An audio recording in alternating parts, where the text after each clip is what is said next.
Okay guys, good morning. May gagawin ako CRB diesel. Yung bago tong CRB. Dito ka makakita sa Honda na unit na diesel pero hindi maingay.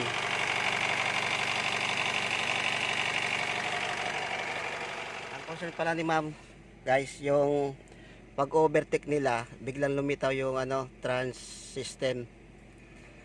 Okay, nang in-scan ko, airflow, low input, tapos intake air. Yan guys, yung gagawin ko muna guys, papalinisan ko muna yung air cleaner. Hindi na walang Honda ron. Okay guys, ito yung map sensor. May Honda. Yan, nililinisan ko lang hinanginan. Hindi, yung Yan. forklift. Tapos Bayad ka sa forklift. Laki per kilometers yun. malinis naman yung air cleaner, bagong palit. Yan, nilinis ko mga terminal. Yan, mga positive. Tapos negative, nilinis ko yung pinakailalim. Nakabit ko na. Yan, umaandar na. Yan, may kumakarga, 14 volts.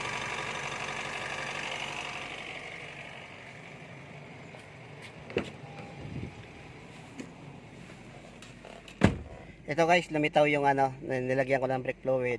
Tapos lumitaw yung sa TPMS. Yan sa gulong. Settings. Vehicle.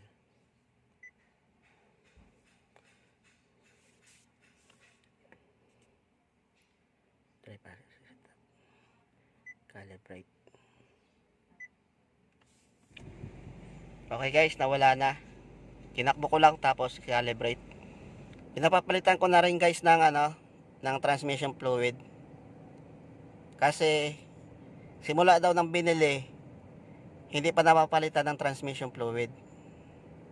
Yan guys, magwa 100 na kilometers. Ngayon lang papalitan ng transmission fluid. Kaya pala low power. Kaya lumilitaw yung yung transmission system. Tapos nagbi-blink yung D. Maintenance lang guys.